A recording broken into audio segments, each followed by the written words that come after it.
What's up everyone, I'm Billybob from BVR, and today I'm going to be showing you how you can get any weekly skin by doing the challenges in less than an hour. Now there's a whole bunch of tips and tricks I'm going to be going over in this video for every single challenge that can appear when you're trying to get a weekly, and I'm basically just going to be telling you how you can finish these challenges as quickly and easily as possible no matter how experienced you are. To make things easier, I've broken up all of these challenges into 4 different categories that can appear, so let's go check them out.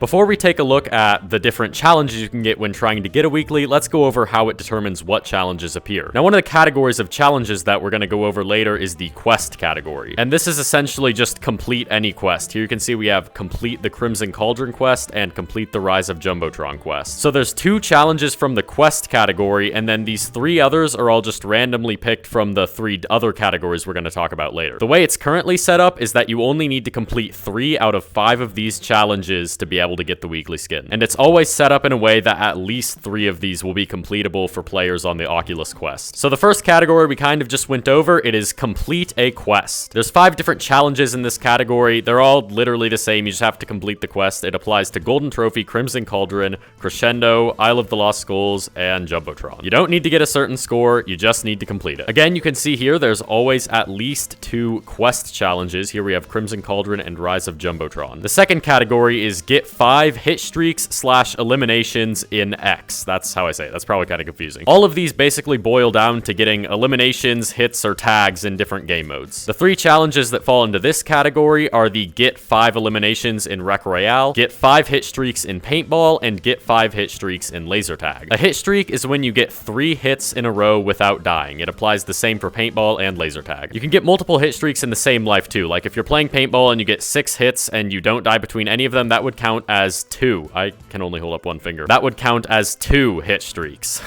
An example of one of these hit streaks and elimination challenges is this one, eliminate 5 opponents in a Wreck Royale game. And then here we also have get 5 hit streaks in Paintball. The third category is play 10 games of X. You don't need to win or do anything special in any of these 10 games. You just need to be in the game when the round ends for it to count. The challenges in this category are play 10 games of Dodgeball, play 10 games of Paintball, and play 10 games of Laser Tag. You can see here for this set of weeklies, we don't have any of these complete 10 games of X, but the 3 games it can appear for is Laser Tag, Paintball, and Dodgeball, I believe. The final category of challenges isn't really a category, it's disc golf. And there's only one challenge in this category. I just had to put it somewhere. And that challenge is finish a disc golf course under par. This one is just an outlier and doesn't fit into any other category, so I had to put it somewhere. All right, now that we've gone through all the categories, this is all the possible challenges you can ever get for a weekly. Let's go through all the categories and I'll show you how to quickly complete all of these challenges. Okay, let's get into the first category, quests. The 5 different quests that are currently in Rec Room can all vary pretty drastically in difficulty and length. I'd say that Crescendo is definitely the longest and maybe even the hardest, whereas Golden Trophy is pretty short, and quest-wise, it's really easy. Quests are the only real category you can't really,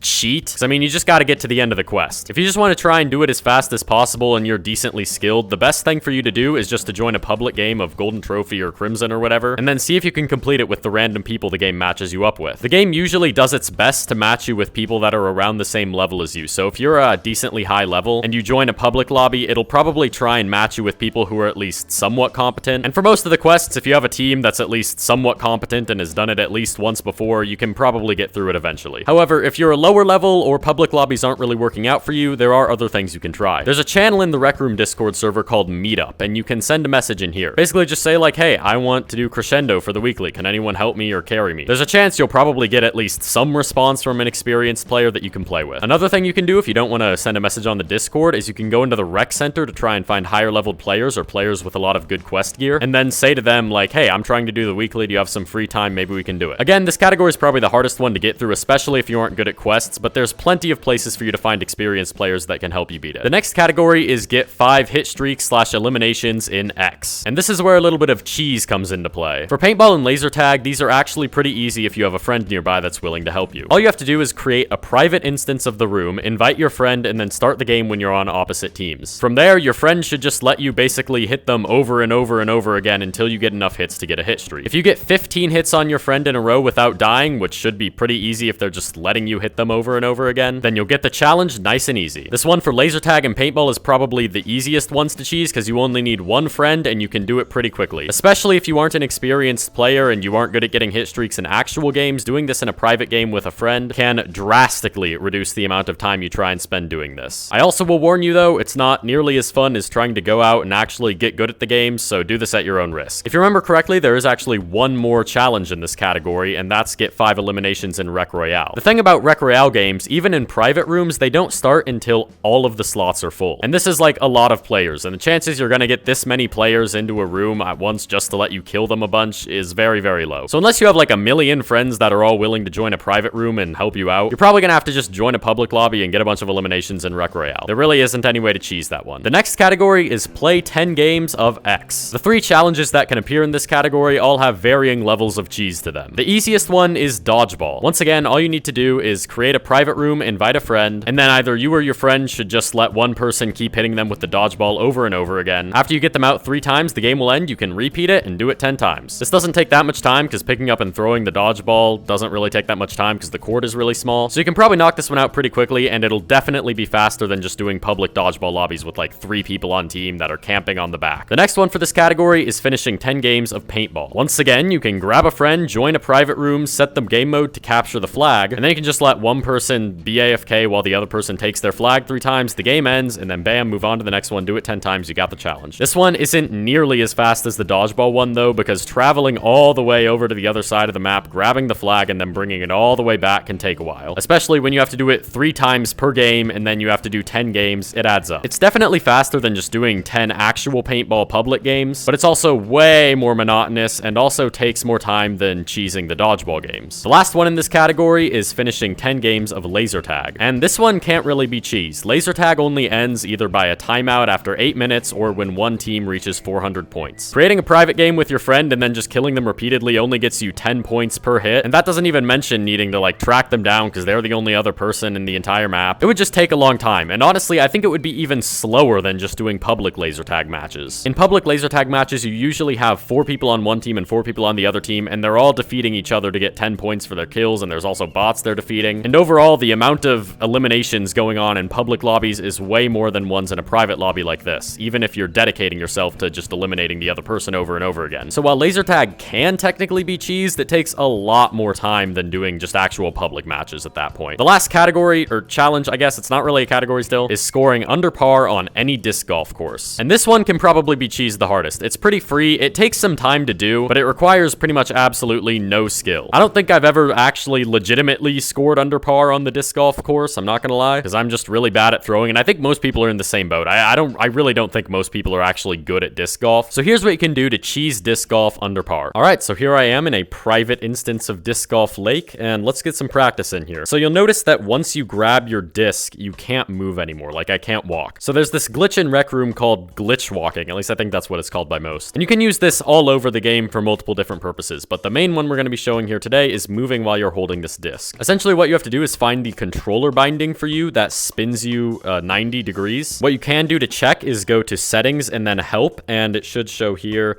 Yeah, there should be something that says turn, and then you can use that. This turns you in increments of 90 degrees, and if it isn't doing that, there's a quick fix. Go to your settings, gameplay, and then set your swipe rotate mode to snap 90. Then you should be moving in 90-degree increments, and then what you can actually do is swipe down, and it'll move you 180 degrees rotated. So this is probably going to be confusing. I'll show a different angle in a second. What you want to do is lean to the left in the direction you want to go, so the disc golf goal is over there. So I'm leaning to the left over there, and then I'm turning 180 degrees with my thumbstick. And then you want to lean to the right, which should now also be facing to the disc golf goal, you know what I mean. And then you want to turn 180 degrees again. And then you just want to keep alternating between leaning right and left and turning 180 degrees. And you'll notice we've moved while we're holding this disc. And here you should have a different angle of me doing it. you can just kind of use this to move whenever the game doesn't want you to move, like when you're downed in a quest and you want to get back to your teammate and stuff, or when you're holding your disc in disc golf. So now that we know how to do that, just hit start on the scoreboard and the game should start. Okay, now that the game started, you can also move in your physical play space here. Like I'm gonna walk further away than I can grab it, and then I'm gonna move over and grab it from my play space, and then I can move back to my center. And then you just want to glitch walk over to the goal. And now, obviously, you don't have to get like a 0 hole-in-one, whatever, every single time. All you're trying to do here is get under par, which is pretty easy, so you can still do 1 or 2 throws on each hole. And especially for the more complex ones at the end, it's fine if you use up like 3, 4, maybe even 5, depending on how well you did at the start. So these earlier, shorter ones, I usually like to just glitch walk pretty much all the way over to the goal, because then that way in the longer ones I don't need to spend forever just doing this over and over again, and then I can actually use some of the throws that I spared earlier. So you'll see here we are coming right up to the goal and just drop it right in there. Hole in one, pure skill. This can take a while, so maybe just put on some relaxing music and just, I don't know, have a good time while you do it, I guess. You can see here I'm 3 under par, and for courses like this, I'm just gonna go ahead and throw it through this. That saves me a point. I am so bad at this. Yeah, see, now you see why I gotta glitch my way through it. But that did technically save me a point. I'm just gonna go ahead and throw it again. There we go. And then I'll probably glitch walk the rest of the way over there because it's much shorter now. Because I saved up my score to go pretty far below 0 in all the previous ones, I can just splurge here. All right, I'm assuming it's going to take 6 strokes here, which is only 1 over the par for this course, so we should end at -4. I'm going to glitch walk here over to this goal. I usually like doing that if I land nearby. There we go, -4. So I went a little bit overkill.